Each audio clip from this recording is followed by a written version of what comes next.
Une agent immobilière au sourire carnassier se tenait dans mon entrée, flanquée de 2 inconnus qui scannaient mes murs comme s'ils prenaient déjà des mesures pour leur futur tableau. Ma mère, dans une tenue de soirée totalement inappropriée pour un mardi après-midi, a lancé d'une voix de stentor, visite pour la villa à 1,2 million d'euros. Mon père, adossé au mur de mon salon avec la décontraction d'un propriétaire légitime, a souri en croquant dans une pomme prise dans ma corbeille de fruits. C'est pour ta sœur. On signe ce soir. Je hais n'ai pas hurlé. Je hais n'ai pas pleuré. J'y ai senti le sol se dérober sous mes pieds, mais j'y ai gardé le menton haut. J'y ai simplement hoché la tête, fait demi-tour et foncé chez le notaire sous une pluie battante. Le contrat de vente était déjà imprimé sur son bureau en acajou. Il a lu une seule note sur son écran, son visage s'est décomposé, et il a chuchoté, bloqué. Vente interdite. Et c'est à ce moment précis, dans le silence feutré de son cabinet, qu'il a lâché son stylo, provoquant un bruit qui a résonné comme le coup des envois de ma vengeance. Avant de vous plonger dans les détails sordides de cette trahison familiale et de vous raconter comment j'y ai regardé et l'arrogance de mes parents se transformer en terreur pure, j'aimerais savoir qui est avec moi aujourd'hui. Dites-moi dans les commentaires depuis quelle ville ou quel pays vous regardez cette vidéo, et quelle heure est-il chez vous en ce moment. J'y adore lire vos réponses, cela me donnait l'impression que nous formons une immense table ronde de soutien, peu importe la distance qui nous sépare. Je m'appelle Océane. J'y ai 32 ans et je suis gémologue, experte en diamants et pierres précieuses. Mon métier consiste à regarder au-delà de l'éclat superficiel pour trouver les impuretés cachées, les fractures invisibles à l'œil nu qui dévaluent une pierre. C'est une compétence que j'y aurais dû appliquer à ma propre famille bien plus tôt, mais tel amour filial est un voile épais qui nous aveugle souvent sur la réalité. Je vis à Villefranche-sur-Mer, dans une villa surplombant la Méditerranée, un héritage de mon grand-père paternel, Alistair.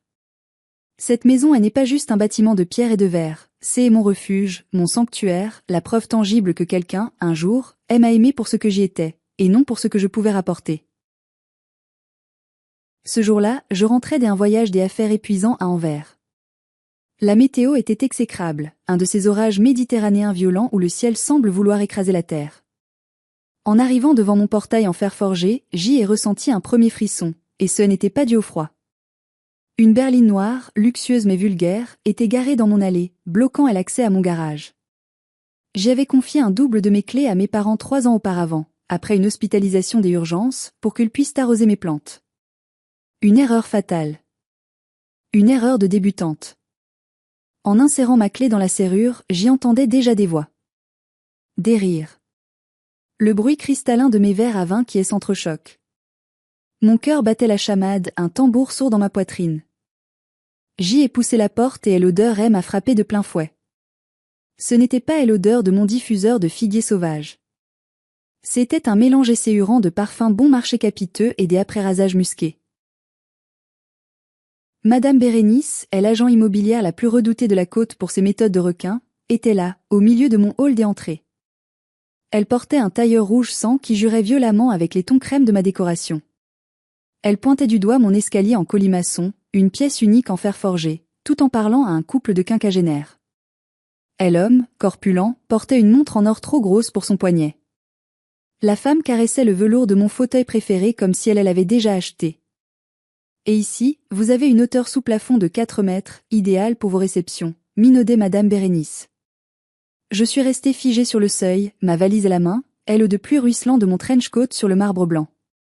C'est alors que mes parents sont sortis de la cuisine. Ma mère, Clotilde, tenait une de mes tasses en porcelaine fine. Mon père, Rodolphe, finissait sa pomme. Ils avaient l'air si chez eux. Si propriétaires. Si légitimes. Ah, Océane, tu rentres plus tôt que prévu, a dit ma mère, sans la moindre trace de gêne, comme si elle commentait la météo. Elle s'est tournée vers les visiteurs avec un sourire mielleux. Ne faites pas attention, c'est la locataire actuelle. Elle déménage très bientôt. Le mot locataire a résonné dans ma tête comme une insulte. Mon sang a cessé de circuler. J'y ai posé ma valise avec une lenteur délibérée. Le bruit des roulettes sur le sol a fait sursauter l'agent immobilier. Maman, que est-ce qui se passe ici? Ai-je demandé, ma voix tremblant à peine malgré la tempête intérieure qui menaçait de tout dévaster. Mon père s'est avancé. Il a toujours eu cette façon de marcher, lourde, autoritaire, celle d'un homme qui pense que le sol lui doit quelque chose. Il a jeté son trognon de pomme dans ma poubelle design sans même la regarder. On aide ta sœur, Océane. Luna a des ennuis. De gros ennuis financiers. On vend la maison. C'est réglé. L'affaire est conclue.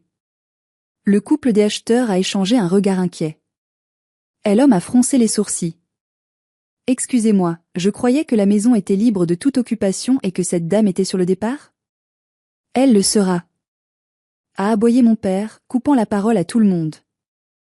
Il m'a saisi par le bras, ses doigts s'enfonçant douloureusement dans ma chair, et m'a entraîné vers le couloir menant à la buanderie, loin des oreilles indiscrètes des acheteurs potentiels. Sa poigne était ferme, brutale. C'était la poigne d'un homme qui n'avait jamais accepté que sa fille ne soit plus sa chose, sa propriété, son extension. Écoute-moi bien, petite ingrate, a-t-il sifflé, son visage rougeau à quelques centimètres du mien, son haleine chargée de café et de tabac froid me donnant la nausée. Ta sœur doit 400 000 € à des gens qui ne plaisantent pas. Des usuriers. Si on ne paie pas avant la fin de la semaine, ils vont s'en prendre à elle physiquement. Cette maison, c'est la seule solution. Tu es la sœur aînée. C'est ton devoir absolu de protéger la famille. Je les regarder dans les yeux, cherchant une once d'humanité, une once d'inquiétude pour moi, pour le fait qu'ils étaient en train de me jeter à la rue, de vendre le toit au-dessus de ma tête. Je n'ai rien vu. Rien que du calcul froid. Rien que Luna. Toujours Luna. Luna la magnifique. Luna la fragile. Luna est l'enfant roi qui dévorait tout sur son passage. Mais ce qu'ils ignoraient, c'est que la veille, j'y avais reçu un appel d'un vieux contact à Marseille. Je savais des choses sur la dette de Luna qu'ils ne savaient pas.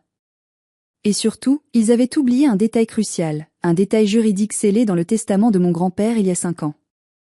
Un détail qui allait transformer leur victoire en cauchemar. Ne fais pas de scandale devant les acheteurs, Océane, a menacé mon père en serrant mon bras encore plus fort. Ou je te jure que je détruirai ta carrière. Je dirai à tout le monde dans le milieu des diamantaires que tu es instable, que tu voles des pierres. Qui croira une femme seule contre ses parents respectables? Je me suis dégagé brusquement de son étreinte. J'y ai lissé la manche de mon trench. J'y ai regardé ma mère qui observait la scène de loin, vérifiant son reflet dans le miroir de l'entrée. J'y ai réalisé à cet instant précis que je n'avais plus de parents. J'y avais face à moi des prédateurs. Des parasites qui avaient décidé de me saigner à blanc. Alors, j'y ai pris une décision qui allait changer le cours de nos vies. Je n'allais pas crier. Je n'allais pas supplier. J'y allais les détruire avec la seule arme qu'ils respectaient et craignaient par-dessus tout, la loi. Des accords, ai-je dit doucement. Mon père a cligné des yeux, surpris. Des accords? Oui. Si c'est pour Luna. Des accords. Il a souri, triomphant. Je savais que tu comprendrais. Allez, disparais. Laisse-nous finir. Je suis sorti sous la pluie, laissant derrière moi ma maison, mes souvenirs et ma famille. Mais en montant dans ma voiture, mes mains ne tremblaient plus. J'y ai démarré le moteur. Je savais exactement où j'y allais. Et ce que j'y allais déclencher n'était pas une simple dispute, c'était une exécution judiciaire. Pour comprendre la violence de ce moment, pour comprendre pourquoi j'ai été prête à envoyer mes propres géniteurs derrière les barreaux, il faut remonter le temps. Il faut que vous compreniez qui est Luna. Luna, ma cadette de 4 ans, a toujours été le soleil autour duquel ma famille orbitait. J'y étais, au mieux, une planète lointaine, froide et utilitaire. Dès notre plus tendre enfance, la dynamique était tragiquement claire. Si je ramenais un 18 sur 20 en mathématiques, mon père demandait pourquoi je n'avais pas eu 20. Si Luna ramenait un 10 sur 20 en dessin, ma mère organisait un dîner de fête pour célébrer son âme d'artiste et sa créativité débordante. J'y étais le brouillon, elle laissait rater, Luna était le chef des œuvres, la perfection incarnée. Elle était belle, certes, avec ses boucles blondes et ses yeux de chat, mais elle était surtout manipulatrice, paresseuse et totalement irresponsable. Mes parents, Clotilde et Rodolphe, ne sont pas des monstres de contes de fées. Ce sont des notables de province, respectés par le curé et le maire. Mon père a été conseiller municipal, ma mère organise la kermesse de la paroisse.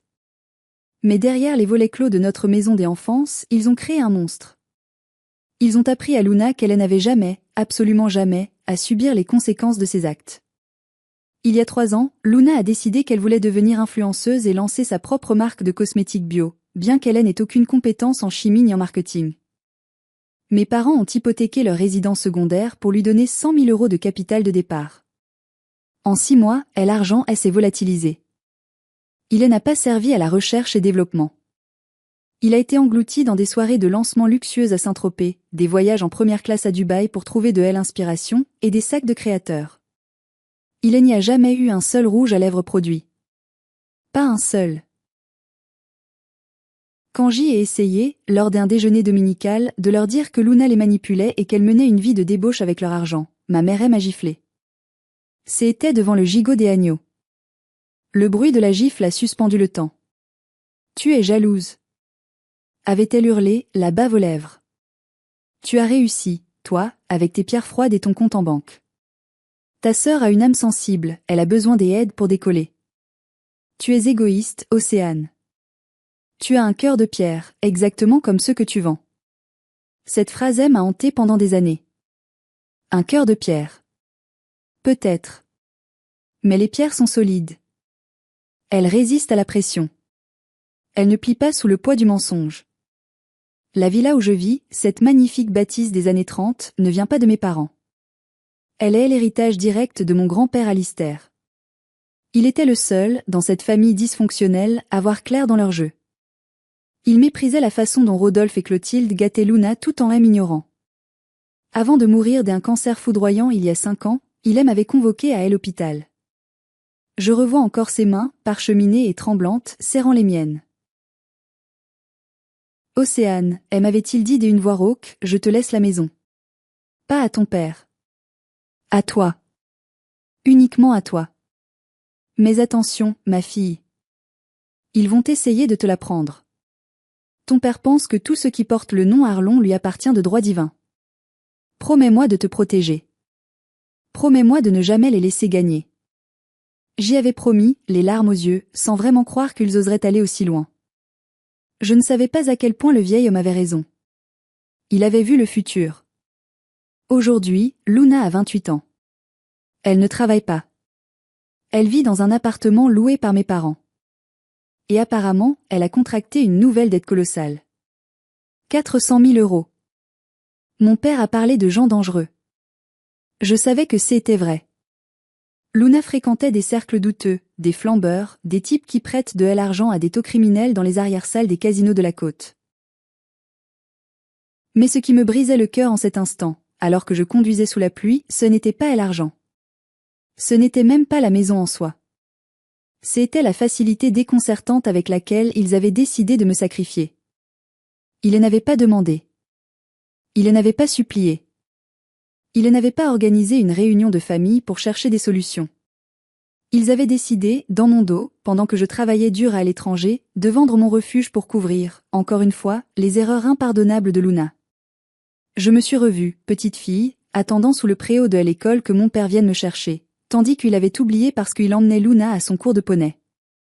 J'y ai revu tous les Noëls où mes cadeaux étaient utiles, des chaussettes, des dictionnaires, et ceux de Luna étaient futiles et hors de prix. Cette vie-là, c'était ma revanche sur la vie. C'était la preuve tangible que je pouvais réussir sans eux, malgré eux. Et ils voulaient me l'enlever pour la donner en pâture aux créanciers de ma sœur. Je voudrais faire une pause ici et vous poser une question sincère, des humains à humains. Mettez-vous à ma place un instant. Imaginez la scène. Si vos parents, les gens censés vous aimer inconditionnellement, tentaient de vendre votre maison dans votre dos pour sauver un frère ou une sœur toxique, que feriez-vous?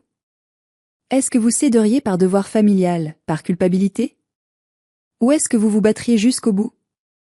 Dites-le moi dans les commentaires, je suis vraiment curieuse de savoir si je suis la seule à penser que le lien du sang a des limites infranchissables.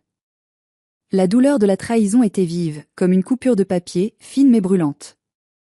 Mais alors que je regardais les essuie-glaces battre la mesure de ma colère, quelque chose en moi a changé. La tristesse a laissé place à une détermination froide. Une colère méthodique, chirurgicale. Il voulait jouer au Monopoly avec ma vie? Très bien. Mais ils avaient oublié que le jeu avait des règles, et que je détenais le livre des règlements, écrit par mon grand-père. J ai saisi mon téléphone, et l'écran illuminant à l'habitacle sombre. J ai envoyé un seul message vocal. Maître, je dois vous voir. Urgence absolue. Code rouge à Lister. Mais je ne savais pas encore que mon père avait prévu une dernière manœuvre, une action si basse, si vile, qu'elle allait me donner la nausée et sceller leur destin à jamais. Alors que je quittais l'allée de ma propre maison, chassée comme une intruse, mon père m'a rattrapé près de la grille. Il a tapé à ma vitre. J'y ai baissé la fenêtre de quelques centimètres, laissant entrer l'air humide et l'odeur de la trahison. « Tu es encore là ?» a-t-il grogné. Son masque de père bienveillant était tombé depuis longtemps. Il ne restait que tel homme autoritaire, le patriarche blessé dans son orgueil. « C'est ma maison, papa. C'est mon nom sur l'acte de propriété. »« Tu ne peux pas faire ça, » ai-je répondu, ma voix gagnant en assurance. Il a ri. Un rire sec, sans joie, qui a glacé mon sang plus sûrement que la pluie. « Ton nom ? » Tu portais Mohen, nom de famille, Océane. Tout ce que tu as, c'est grâce à moi. Grâce à l'éducation que je t'ai payée, grâce au toit que je t'ai offert pendant 20 ans. C'était faux. Archi faux. J'y avais payé mes études de gémologie en travaillant la nuit dans des bars, en triant du courrier, en sacrifiant ma jeunesse. Il n'avait jamais versé un centime pour mon école. Mais réécrire l'histoire était sa spécialité. Il était le héros de son propre roman, et nous n'étions que des figurants. Ma mère s'est approchée à son tour, jouant sa carte maîtresse, celle de la victime éternelle. Elle a posé une main sur le montant de la portière. « Chérie, sois raisonnable », a-t-elle pleurniché. « Ta sœur a peur. Elle pleure tous les jours. Elle ne mange plus. Tu ne veux pas qu'il lui arrive malheur, n'est-ce pas? On te remboursera. Dès que les affaires de papa reprendront, dès que le marché de l'immobilier remontera, on te remboursera chaque centime. » C'était le même refrain depuis 10 ans. On te remboursera. Je n'avais jamais revu les 5 000 € que je leur avais prêtés pour réparer leur toiture l'an dernier. Pas un seul centime. Je ne vendrai pas, ai-je articulé distinctement. Le visage de mon père a changé. Il est passé du mépris à la menace pure. Il s'est penché vers moi, envahissant mon espace vital. Tu n'auras pas le choix. J et une procuration, Océane. Tu te souviens? Celle que tu as signée quand tu es parti en Afrique pour ton stage de fin d'études, il y a 5 ans. Je me suis figé. Mon estomac s'est noué. C'était vrai. Il y a 5 ans, jeune et naïve, avant que les relations ne se détériorent totalement, j'y avais signé un papier chez un notaire pour qu'il puisse gérer mon courrier administratif et mes factures pendant mes 6 mois d'absence au Botswana. Cette procuration est caduque, papa. Et elle ne couvrait que la gestion courante, pas l'aliénation d'un bien immobilier, ai-je rétorqué, cherchant dans ma mémoire les termes exacts du document. Ça, c'est ce qu'on verra, a-t-il murmuré avec un sourire mauvais qui déformait ses traits. J et un ami notaire, maître Gambier, qui est beaucoup moins regardant que le tien sur les détails administratifs. Le compromis de vente est prêt. Madame Bérénice a les acheteurs. Ils ont le financement. Ça se signe ce soir, avec ou sans toi. Et si tu fais un scandale maintenant, si tu retournes là-dedans pour crier au loup, je te jure que je dirai à tout le monde que tu es folle. Que tu es sous antidépresseur lourd. Que tu as des hallucinations. Qui croira une femme célibataire, sans enfant, aigrie, contre ses parents aimants et dévoués? La menace était claire. Il était prêt à utiliser la stigmatisation de la santé mentale pour me discréditer. Dans mon métier, la réputation est tout. Si on me pensait instable, aucun courtier, aucun joaillier ne me confierait plus jamais une pierre de valeur. Il visait ma vie professionnelle pour sauver la vie de débauche de Luna. J'y ai regardé ma mère. Elle a baissé les yeux, fixant ses chaussures trempées, complice silencieuse de ce chantage affectif et social monstrueux. À cet instant, j'y ai compris qu'il ne servait à rien de discuter. La logique ne fonctionnait pas avec eux. Et l'empathie non plus. Ils avaient tout prévu. Ou du moins, ils le croyaient. Ils pensaient que j'étais coincé dans un étau. Ils pensaient que la peur du scandale public me ferait plier l'échine comme je l'avais toujours fait. J'y ai pris une grande inspiration, remplissant mes poumons de l'air froid. J ai forcé mes muscles faciaux à se détendre. J ai affiché un visage neutre, ce visage de poker que j'utilise lors des négociations difficiles à Anvers ou Tel Aviv. D'accord, ai-je menti? Mon père a cligné des yeux, surpris par ma capitulation si rapide. D'accord? Oui. Je ne veux pas de scandale. Faites ce que vous avez à faire. Il a soupiré de soulagement, une expression triomphante envahissant ses traits porcins. Je savais que tu étais une fille intelligente au fond. Allez, va faire un tour. Va te calmer.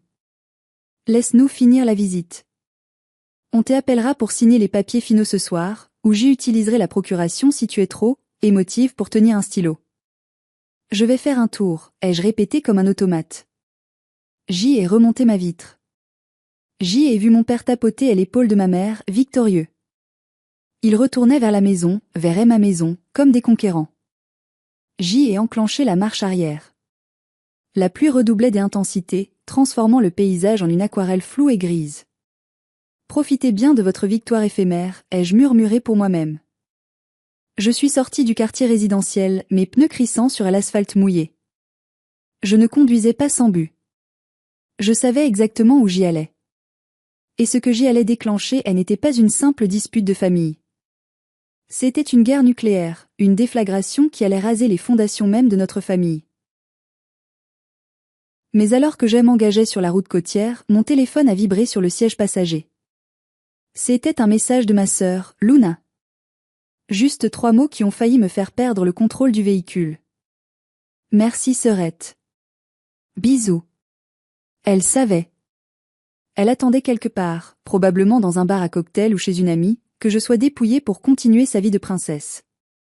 J'y ai écrasé l'accélérateur. La course contre la montre avait commencé. La route vers le cabinet de maître Vaugrenard serpentait le long de la corniche, offrant une vue vertigineuse sur la mer déchaînée. Les vagues se fracassaient contre les rochers en contrebas, des gerbes des écumes blanches montant vers le ciel gris. C'était le reflet exact de mon état d'esprit, tumultueux, violent, incontrôlable. Pendant que je conduisais, mon téléphone, connecté au système Bluetooth de la voiture, n'arrêtait pas de s'allumer. C'était le comité de soutien de mes parents qui entrait en action. Ma tante Huguette, la sœur aînée de mon père, une femme aigrie qui passait sa vie à juger les autres tout en vivant des allocations de son 3e ex-mari, m'a envoyé une rafale de messages vocaux. J'y ai fait l'erreur d'en écouter un. Sa voix criarde, amplifiée par les haut-parleurs de la voiture, a rempli l'habitacle comme une toxine. Océane. Ta mère m'a appelé en pleurs. Elle m'a dit que tu faisais la tête parce qu'ils doivent vendre la maison. Franchement, tu es incroyable des égoïsmes. Avec tout l'argent que tu gagnes avec tes cailloux, tu ne peux pas aider ta petite sœur? Tu as une villa de 5 chambres pour toi toute seule. C'est indécent, Océane. Pense à la famille pour une fois. Luna est fragile, elle a besoin de nous. J'y ai frappé le volant de rage. Luna est fragile. C'était l'excuse universelle, le mantra familial. Luna était fragile, donc elle pouvait mentir. Luna était fragile, donc elle pouvait voler. Luna était fragile, donc elle pouvait détruire. Moi, j'y étais forte, j'y étais la résiliente, donc je devais payer. Je devais absorber les chocs. Je devais être le pare-buffle de ces accidents de vie. J'y ai coupé le son du téléphone, laissant les notifications et s'empiler dans le vide. Je repensais à mon grand-père Alistair.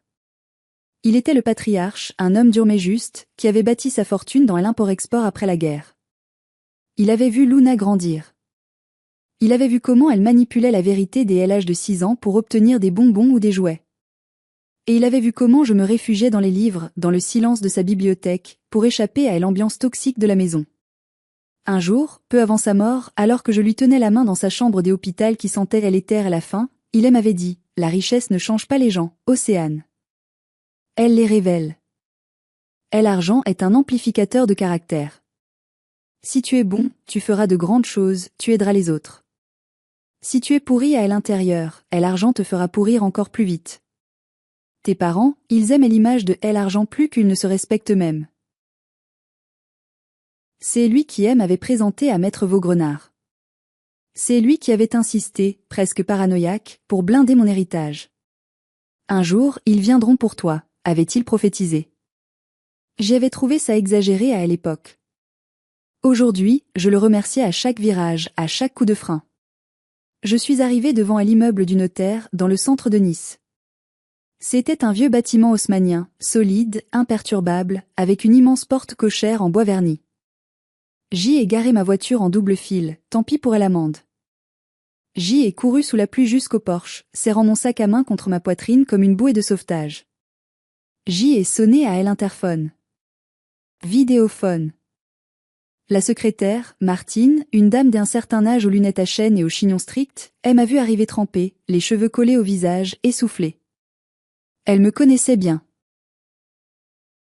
Mademoiselle Arlon? Maître Vaugrenard est en rendez-vous, mais... C'est une urgence vitale, Martine, ai-je coupé, ma voix brisée par l'émotion. Mes parents sont en train de vendre la villa à Lister. En ce moment même. Ils ont un acheteur. Ils ont un notaire véreux. Ses yeux se sont écarquillés derrière ses verres épais. Elle a immédiatement appuyé sur le bouton des ouvertures. Monter. Tout de suite. L'ascenseur en fer forgé semblait monter trop lentement. Chaque seconde était une torture. J'y imaginais mon père signant le compromis. J'y imaginais Madame Bérénice débouchant le champagne. Enfin, la porte en acajou du deuxième étage s'est ouverte. Maître Vaugrenard était là, debout dans le couloir. C'était un homme grand, chauve, avec une barbe grise impeccablement taillée et des yeux perçants qui avaient vu défiler des milliers de conflits de succession. Il dégageait une aura de calme olympien. « Entrez, Océane », a-t-il dit doucement, sans poser de questions inutiles.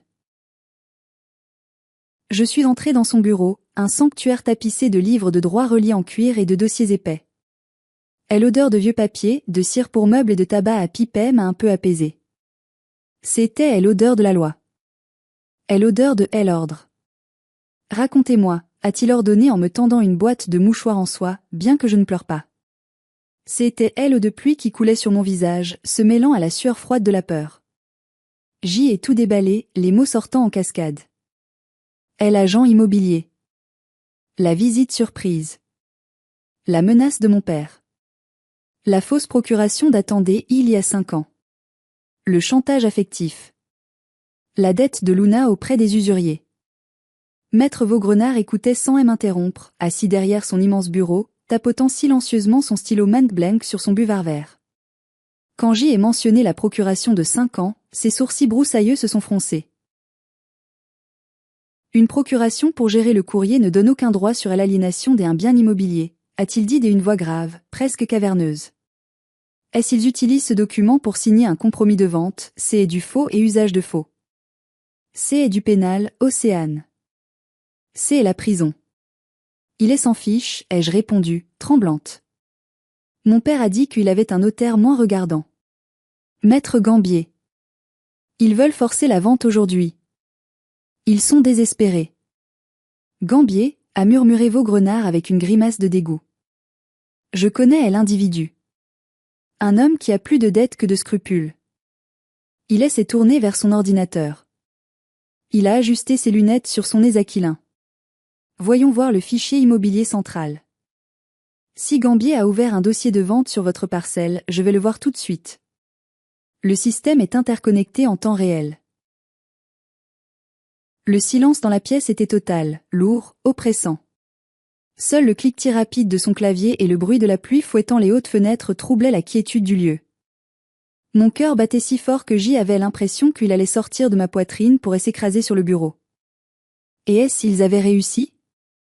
Et est-ce s'ils avaient trouvé une faille juridique? Et si grand-père avait oublié quelque chose? Soudain, Maître Vaugrenard a arrêté de taper. Il a fixé à l'écran.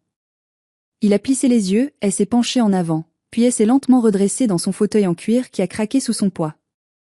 Un sourire énigmatique, presque cruel, elle s'est dessiné sur ses lèvres minces. Océane, a-t-il dit, sa voix teintée d'une satisfaction professionnelle intense. Est-ce que votre père sait ce qu'est une clause des inaliénabilités temporaires avec réserve des usufruits inversés et verrou biométrique? Je ne crois pas, ai-je balbutié, perdu dans le jargon. Parfait, a répondu le notaire en croisant les doigts. parce qu'il est sur le point de la prendre de la manière la plus douloureuse qui soit. Maître Vaugrenard a fait pivoter son grand écran vers moi. Je ne comprenais pas grand-chose aux lignes de code et au jargon juridique qui s'affichait, mais un mot, un seul, ressortait en rouge clignotant, au centre de la page, bloqué. Votre grand-père était un génie visionnaire, Océane, a commencé Maître Vaugrenard en se levant pour aller chercher un dossier épais et poussiéreux dans son armoire forte blindée. Quand il vous a légué la villa, il ne s'est pas contenté de vous donner les clés et de souhaiter bonne chance. Il savait à qui il avait affaire. Il connaissait la rapacité de son propre fils. Il a donc créé une forteresse juridique autour de ce bien. Il a ouvert le dossier marqué Succession Alistair Arlon, confidentiel. Écoutez bien, c'est crucial. La villa vous appartient en pleine propriété, c'est indiscutable. Mais Alistair a fait ajouter une note de verrouillage, lock note, spécifique au fichier national des hypothèques. Cette note stipule que tout transfert de propriété, toute mise en garantie, ou toute hypothèque concernant ce bien nécessite non seulement votre signature manuscrite, mais aussi votre présence physique obligatoire devant moi, ou mon successeur direct, avec une authentification biométrique. Je suis resté bouche bée, les yeux écarquillés. Biométrique ? Comme dans les films ? Empreinte digitale, a confirmé Vaugrenard en tapotant un petit boîtier sur son bureau. Alistair savait que votre père était capable d'imiter votre signature à la perfection. Il en avait fait la démonstration. Il avait peur qu'on vous drogue, qu'on vous force la main sous la menace, ou qu'on imite votre paraphe. Donc, il a fait insérer cette clause radicale. Aucun autre notaire en France, pas même Gambier, ne peut valider une vente sur ce bien sans recevoir un code de déverrouillage que je suis le seul à pouvoir générer après vérification de votre empreinte. Il a pointé à l'écran avec son index. Le système m'envoie une alerte immédiate dès que quelqu'un interroge le cadastre pour votre parcelle. Regardez ici. Il m'a montré une ligne de texte, une notification apparue il y a exactement 25 minutes. Alerte de sécurité, tentative d'accès au fichier. Étude de Maître Gambier. Motif, rédaction compromis de vente, urgence. Maître Gambier a ricané Vaugrenard. Il a tenté de forcer le passage. Votre père est allé le voir, probablement en lui promettant une commission juteuse sous la table. Que est-ce que ça veut dire concrètement ? Ai-je demandé, l'espoir commençant à remplacer la panique glacée qui m'habitait. Ça veut dire que la vente est impossible. Physiquement, informatiquement et légalement impossible. Le logiciel bloque tout. Mais ça veut dire aussi autre chose de bien plus grave pour eux. Son visage est devenu grave, presque menaçant. En tentant d'enregistrer la vente avec une fausse procuration sur un bien verrouillé, Maître Gambier a déclenché, sans le savoir, un mécanisme de sécurité automatique. Le système a bloqué la transaction et a flagué le dossier comme fraude potentielle. Il a laissé sa phrase en suspens, me laissant tirer les conclusions. C'est une tentative d'escroquerie avérée, ai-je chuchoté. Exactement. Et maintenant, nous avons deux choix tactiques. Soit je les appelle pour les prévenir que c'est fini, qu'ils peuvent rentrer chez eux. Soit. Il aime à regarder par-dessus ses lunettes, une lueur malicieuse dans les yeux. Soit on les laisse venir ici. Venir ici ? Dans votre bureau ? Maître Gambier vient de m'envoyer un message interne via le réseau des notaires, a dit Vaugrenard en consultant ses mails. Il voit que le dossier est bloqué chez moi. Il ne comprend pas pourquoi. Il pense que c'est un bug informatique ou un vieux dossier non clôturé. Il demande s'il peut passer avec les vendeurs pour régulariser la situation administrative et débloquer le fichier manuellement. Il est arrogant. Il pense qu'il peut m'intimider. J'y ai imaginé la scène. Mes parents, sur des pensant qu'il ne s'agit que d'une formalité administrative ennuyeuse. Les acheteurs, impatients, leur carnet de chèques à la main. Luna, attendant son argent quelque part, salivant à l'idée de sa liberté retrouvée. Une vague de chaleur m'a envahi. Ce n'était plus de la colère. C'était le goût métallique de la justice. Je voulais voir leur chute. Je voulais voir le moment exact où leurs espoirs s'écraseraient contre le mur de la réalité. Faites-les venir, ai-je dit d'une voix ferme. Je veux voir leur visage quand ils comprendront qu'ils ont tout perdu. Maître Vaugrenard a hoché la tête, approbateur. Il a tapé une réponse rapide. Je leur ai dit de passer tout de suite. Ils seront là dans 15 minutes. Pendant ces 15 minutes des attentes interminables, mon téléphone a sonné à nouveau. C'était Luna. J'y ai hésité, puis j'y ai décroché, pour la première fois de la journée. Je voulais entendre sa voix une dernière fois avant la tempête. Océane ? Sa voix était mielleuse, faussement inquiète, un ton qu'elle utilisait quand elle voulait m'emprunter une robe de créateur. Papa, elle m'a dit que tu étais parti faire un tour pour te calmer. T'es où ? On va fêter la vente au restaurant Le Plongeoir ce soir. Tu viens ? C'est moi qui invite enfin, avec l'argent de la vente, une petite coupe de champagne pour fêter ma nouvelle vie ? L'audace. L'incroyable audace de cette fille. Elle vendait ma maison et elle m'invitait à fêter ça avec mon propre argent. Je suis occupée, Luna, ai-je répondu froidement. Oh, arrête de faire ta jalouse, a-t-elle répliqué, son ton durcissant instantanément. Tu pourras t'acheter un petit appart sympa avec ce qu'il restera. Allez, sois pas vache. J'y ai vraiment besoin de ce fric, Océane. Mes créanciers, ils ne rigolent pas. Ils ont dit qu'ils viendraient chez toi si je ne payais pas ce soir. Ils savent où tu habites. Chez moi ? Bah oui, j'y ai donné ton adresse comme garantie, a-t-elle lâché comme si c'était un détail sans importance. J'y ai dit que ma sœur était riche et qu'elle se porterait garante. C'est pour ça qu'il faut vendre. Pour te protéger aussi, tu vois ? Je fais ça pour toi. J'y ai raccroché sans répondre. Mes mains ne tremblaient plus. Ils avaient non seulement essayé de vendre ma maison, mais Luna avait mis ma sécurité physique en danger immédiat en donnant mon adresse à des criminels marseillais. Elle m'avait désigné comme cible. Il n'y avait plus de retour en arrière possible. Plus de pitié. Plus de lien du sang. La sonnette de l'entrée de l'étude a retenti. J'y ai entendu la voix forte et autoritaire de mon père dans le hall. Oui, on est pressé, Maître Gambier est avec nous, ouvrez. Maître Vaugrenard m'a fait signe de rester assise dans le fauteuil visiteur, dos à la porte. Prête pour le spectacle ? A-t-il demandé. Prête, ai-je répondu. La porte s'est ouverte. Et le piège s'est refermé. Mon père est entré le premier, tel un général en campagne victorieuse, balayant la pièce du regard. Il était suivi de ma mère qui tenait son sac Hermès, une contrefaçon ramenée de Turquie, contre sa poitrine comme un bouclier social. Derrière eux, un petit homme chauve et transpirant dans un costume mal coupé devait être Maître Gambier. Enfin, le couple des acheteurs fermait la marche, semblant de plus en plus confus et agacé par ce détour administratif imprévu. Quand Rodolphe a contourné le fauteuil pour s'adresser à Vaugrenard, il m'a vu. Son sourire commercial s'est figé instantanément.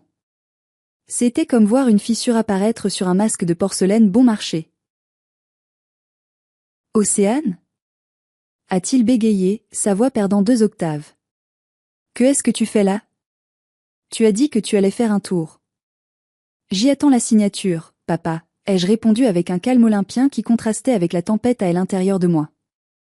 Tu as dit que ça se vendait aujourd'hui, non ? Je ne voulais pas rater ça. Ma mère a repris ses esprits plus vite, son instinct de survie sociale prenant le dessus. Elle s'est tournée vers les acheteurs avec un rire nerveux, presque hystérique. Oh, quelle merveilleuse surprise! Notre fille a voulu être présente finalement pour nous donner sa bénédiction. Elle est si sentimentale. Quelle actrice! Elle aurait mérité un César pour ce rôle de mère dévouée. Maître Vaugrenard ne s'est pas levé pour les accueillir. Il est resté assis, impérial, les mains jointes sur son dossier, tel une statue de commandeur. Il n'a pas proposé de chaise aux nouveaux arrivants. L'ambiance s'est refroidie de 10 degrés. Bonjour, confrère, a-t-il dit sèchement à Maître Gambier, sans lui tendre la main. Je vois que vous tentez de passer un acte de vente sur la villa Alistair. Gambier a sorti un mouchoir pour essuyer son front luisant. Oui, Maître Vaugrenard. Bonjour. Le système informatique indique un blocage de niveau 5. Je pensais que c'était une erreur de mise à jour de votre part. M et Madame Arlon ici présents ont une procuration en bonne et due forme. Une procuration ? Vaugrenard a levé un sourcil broussailleux, feignant la surprise. Montrez-moi ça. Mon père a sorti un papier froissé de sa poche intérieure et elle a jeté sur le bureau avec arrogance. C'est tout à fait légal. Elle l'a signé devant notaire. Elle ne peut pas le nier. Vaugrenard a pris le papier du bout des doigts, avec une grimace, comme s'il s'agissait d'un déchet toxique ou d'une preuve incriminante souillée. Il l'a lu lentement, faisant durer le plaisir, puis a levé les yeux vers mon père par-dessus ses lunettes. Monsieur Arlon, a-t-il commencé d'une voix lente et articulée. Ce document date de 5 ans. Il autorise la gestion du courrier courant, le paiement des factures d'eau et d'électricité. Il ne mentionne nulle part, je dis bien nulle part, le droit de vendre un bien immobilier, ni de disposer des actifs financiers de votre fille. De plus, juridiquement, il est caduc depuis le retour de votre fille en France il y a 4 ans. Une procuration cesse d'être valide dès que le mandant reprend ses capacités de gestion. C'est une question des interprétations.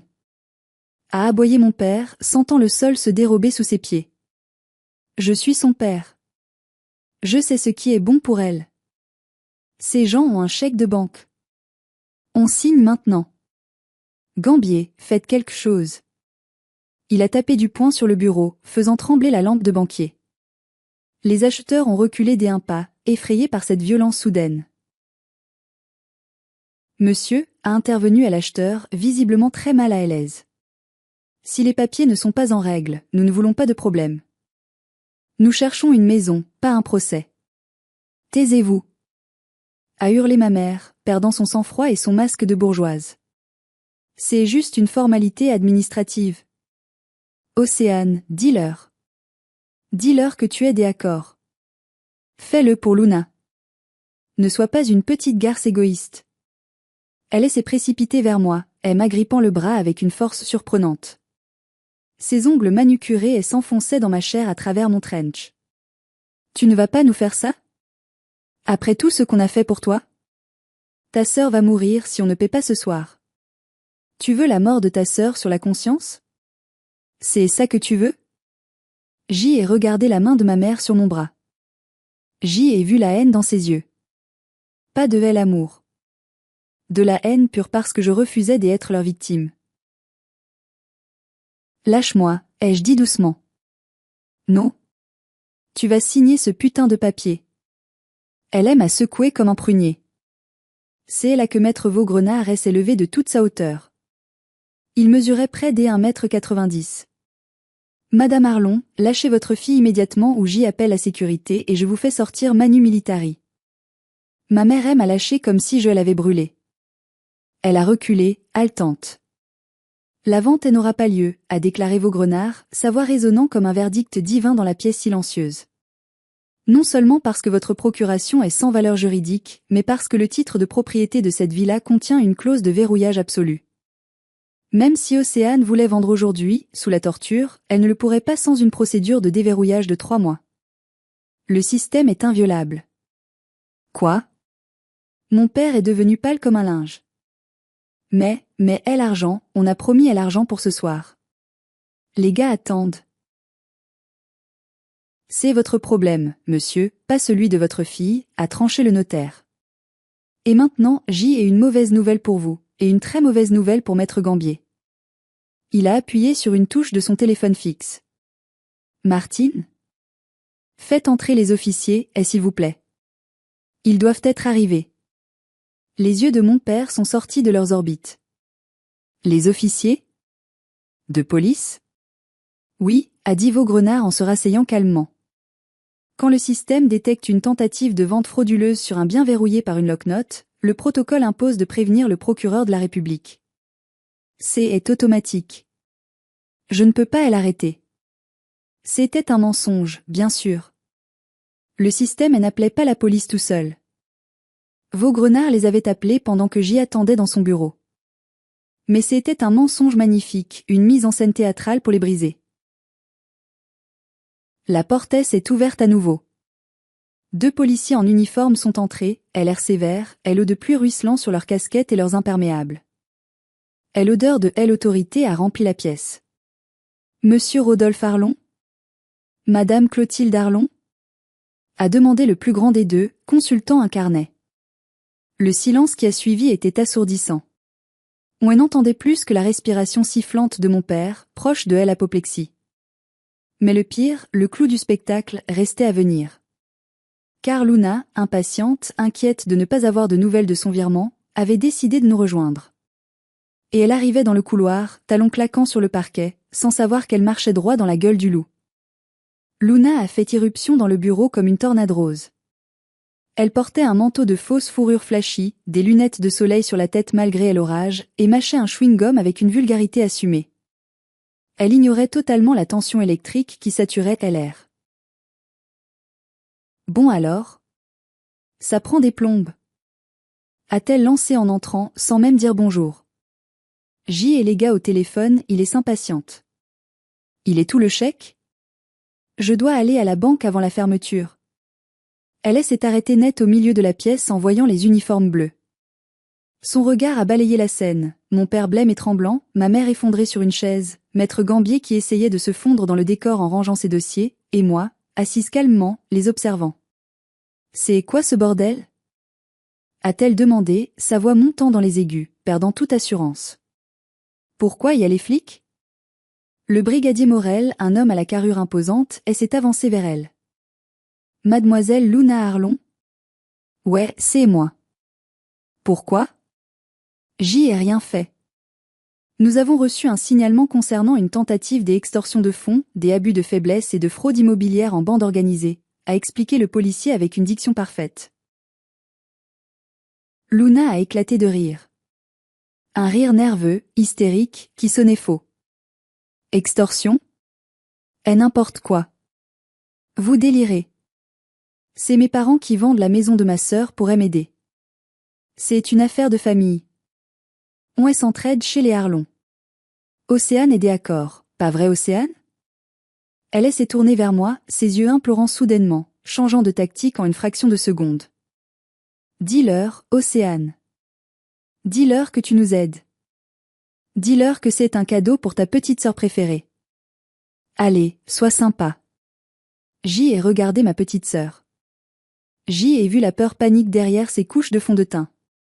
J'y ai vu l'enfant gâté qui n'avait jamais entendu le mot nom de sa vie. Et j'y ai pensé à mon grand-père. J'y ai pensé aux insultes. J'y ai pensé au fait qu'elle avait donné mon adresse à des criminels, mettant ma vie en danger pour sauver ses fesses. J'y ai pris une grande inspiration. C'était le moment. Le point de non-retour. Je n'ai jamais donné mon accord pour cette vente, ai-je articulé d'une voix claire et audible par tous. Mes parents et ma sœur ont tenté de vendre ma propriété à mon insu, en utilisant de faux documents et en proférant des menaces. Et je porte plainte contre 3. Le temps s'est arrêté. On aurait pu entendre une mouche voler. Espèce de salope! A hurlé Luna, son visage se tordant de rage. Elle s'est jetée sur moi, griffe dehors, prête à me défigurer. Le policier elle a intercepté en plein vol, la saisissant par le bras avant qu'elle ne puisse m'atteindre. Elle se débattait comme une furie, griffant l'air, hurlant des obscénités. Tu veux que je meure? C'est ça? Tu veux qu'il me tue? Tu as 1 200 000 € et tu ne peux pas m'en donner la moitié? T'es qu'une égoïste. Une radine. Je te hais. J'espère que tu crèveras seule dans ta grande maison.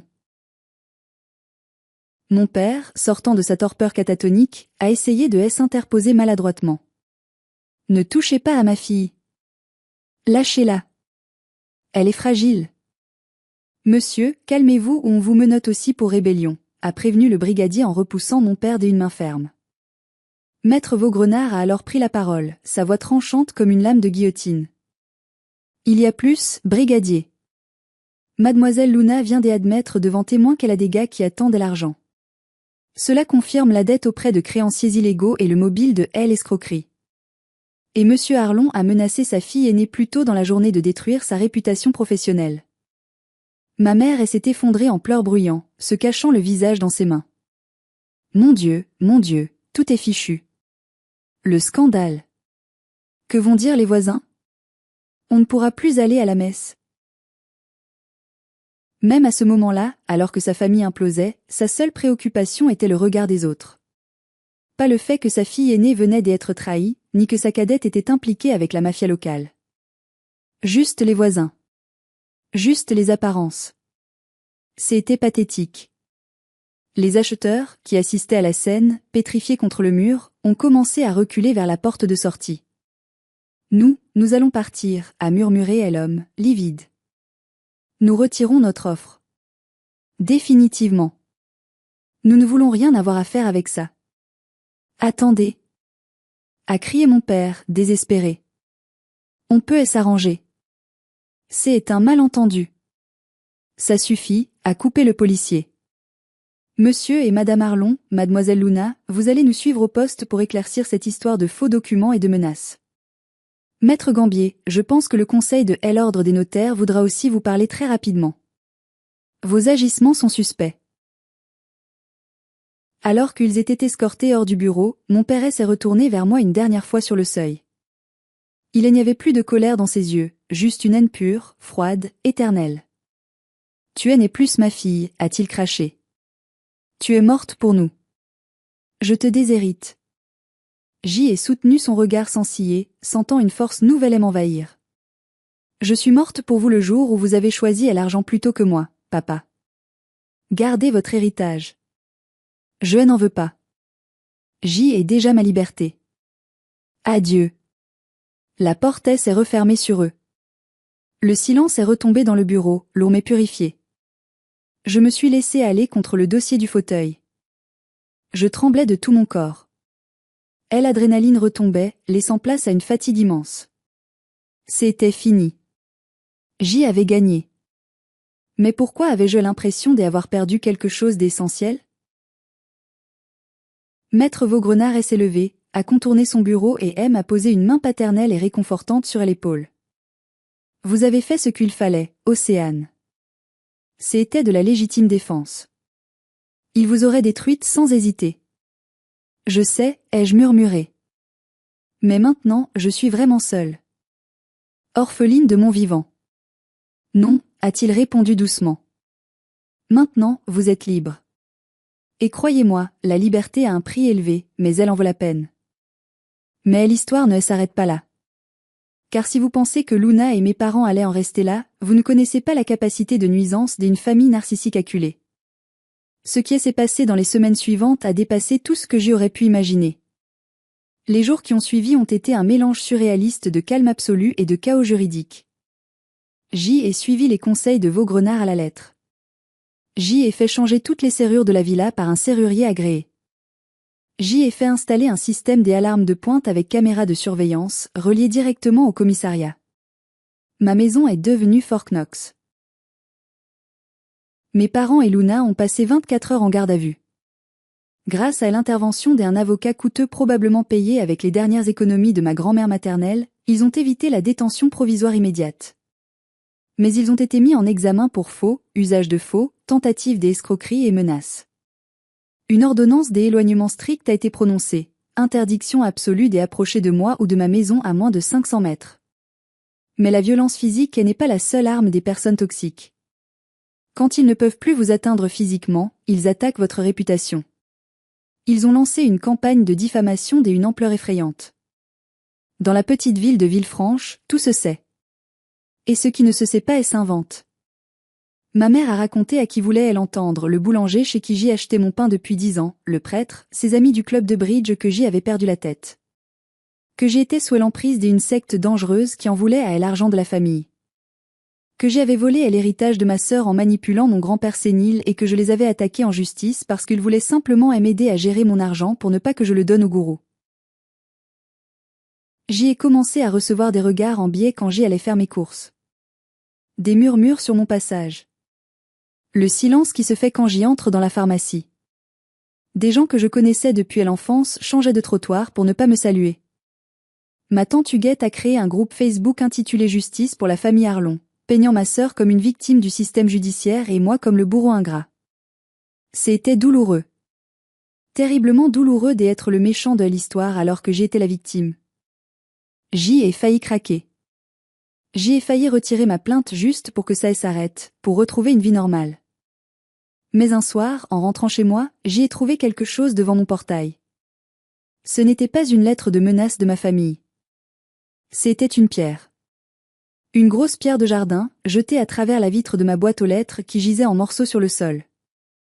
Enroulé autour de la pierre avec un élastique, un papier froissé. On sait où tu habites.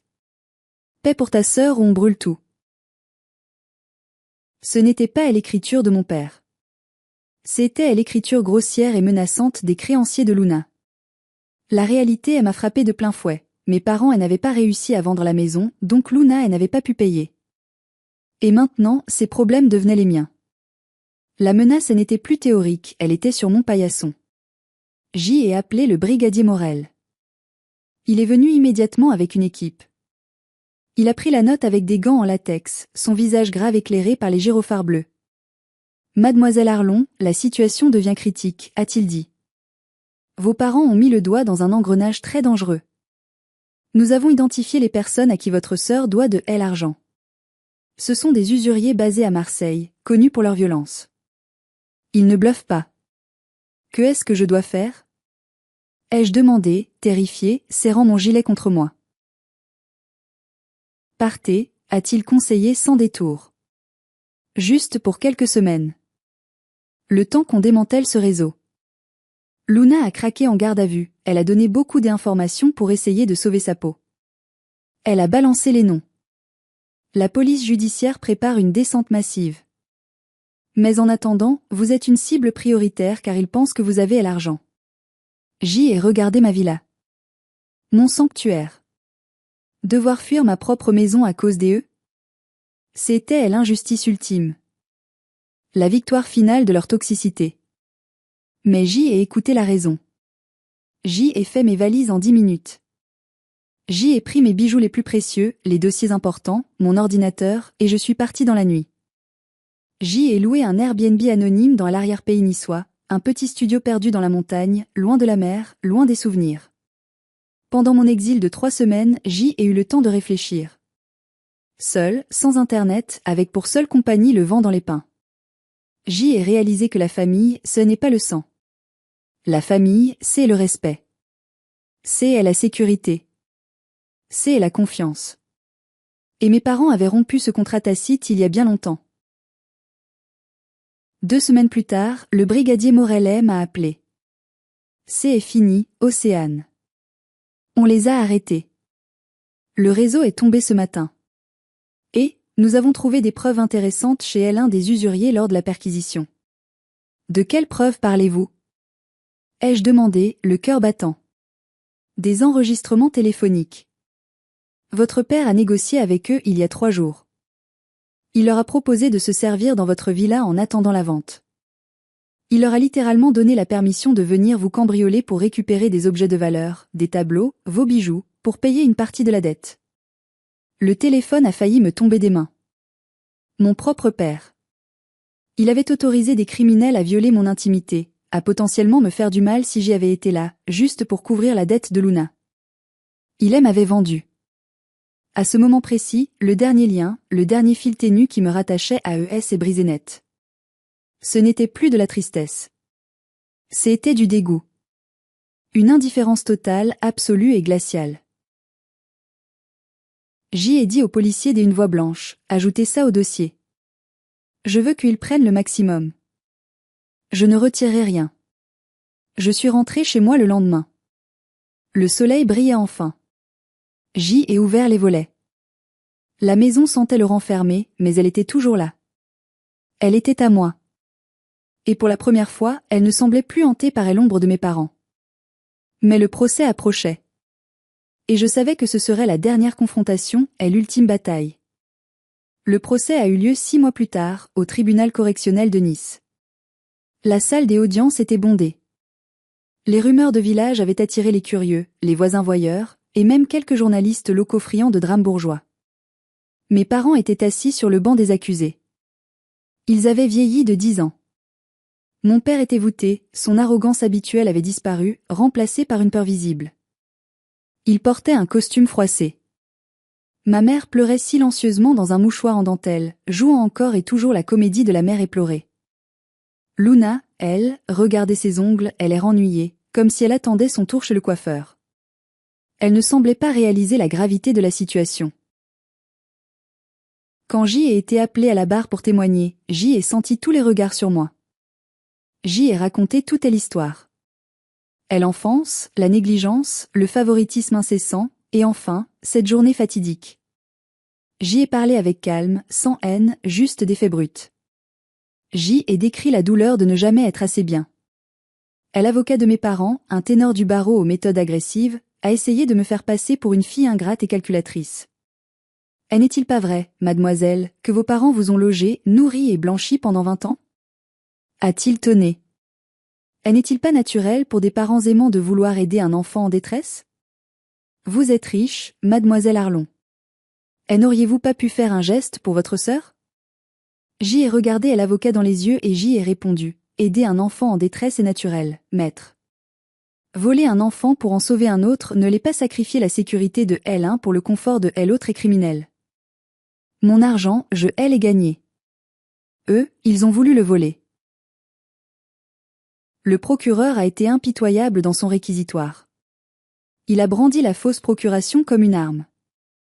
Il a fait écouter à la cour l'enregistrement audio récupéré chez les usuriers, où l'on entendait distinctement la voix de mon père dire « Allez-y, servez-vous chez elle, la porte de derrière est fragile. Prenez ce que vous voulez, ça couvrira les intérêts. » Un frisson des horreurs a parcouru la salle. Même les amis de ma mère, ceux qui me jugeaient dans la rue, ont baissé la tête, honteux. Le masque était tombé. Tout le monde voyait enfin qu'ils étaient vraiment des lâches prêts à tout, même à livrer leurs filles au loup, pour préserver leur image et leur enfant roi. Le verdict est tombé tard dans la soirée, après 3 heures de délibéré. Rodolphe Arlon, 2 ans de prison dont 1 enferme pour faux, usage de faux et complicité de tentative de vol aggravé. Clotilde Arlon, 18 mois de prison avec sursis. Luna Arlon, 1 an de prison avec sursis, obligation de soins psychologiques et de travail des intérêts généraux. Et surtout, 50 000 € de dommages et intérêts à me verser solidairement. Quand le juge a prononcé la sentence, mon père ne m'a pas regardé. Il fixait ses chaussures. Ma mère a poussé un cri étouffé, comme un animal blessé. Luna a haussé les épaules en soupirant, comme si on venait de lui annoncer une mauvaise note à l'école.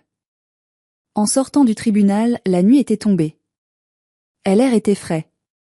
Maître Vaugrenard m'attendait sur les marches. Il souriait, un sourire fier. C'est fini, Océane. La boucle est bouclée. Justice est faite. Alistair serait fier de vous. Je crois qu'il le serait, ai-je souri en retour, les larmes aux yeux.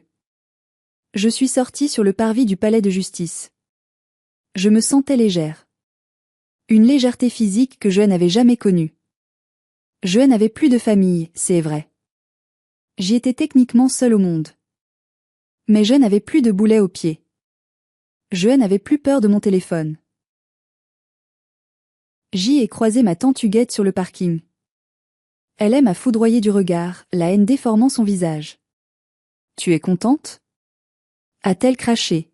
« Tu as envoyé ton père en prison. Tu as détruit ta famille. Tu finiras seule, Océane. Seule avec ton argent et ta grande maison vide. Personne ne t'aimera jamais. » Je me suis arrêtée. J'y ai pris le temps de la regarder, cette femme amère qui n'avait jamais rien construit.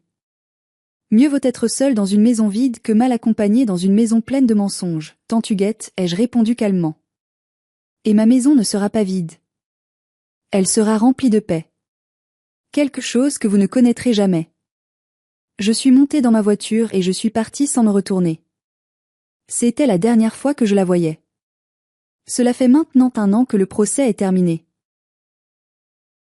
La vie a repris son cours, mais elle est différente. Profondément meilleure. Les couleurs sont plus vives et l'air est plus léger. Mon père est en prison. Il m'écrit parfois des lettres depuis sa cellule. Des lettres où il alterne entre les supplications pour que je lui envoie de l'argent et les reproches sur mon ingratitude. Je ne les ouvre pas. Je les brûle dans la grande cheminée de la villa. C'est devenu un rituel purificateur.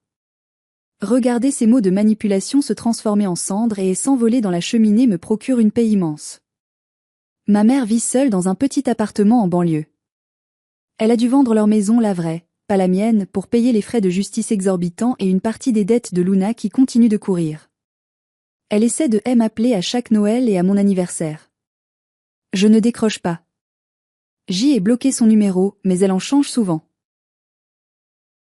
Quant à Luna, elle a dû trouver un travail pour la première fois de sa vie, une obligation du juge. Elle est serveuse dans un bar à touristes à Nice. On m'a dit qu'elle se plaint à tous les clients de sa sœur milliardaire qui elle a ruiné par jalousie. Qu'elle parle. Ces mots ne m'atteignent plus. Ils ne sont que du bruit de fond. J ai utilisé l'argent des dommages et intérêts, ces 50 000 € arrachés à leur cupidité, pour créer une fondation. La Fondation Alistair. Elle aide les jeunes adultes qui sortent de foyers toxiques ou qui sont rejetés par leur famille à trouver un logement d'urgence et à financer leurs études supérieures.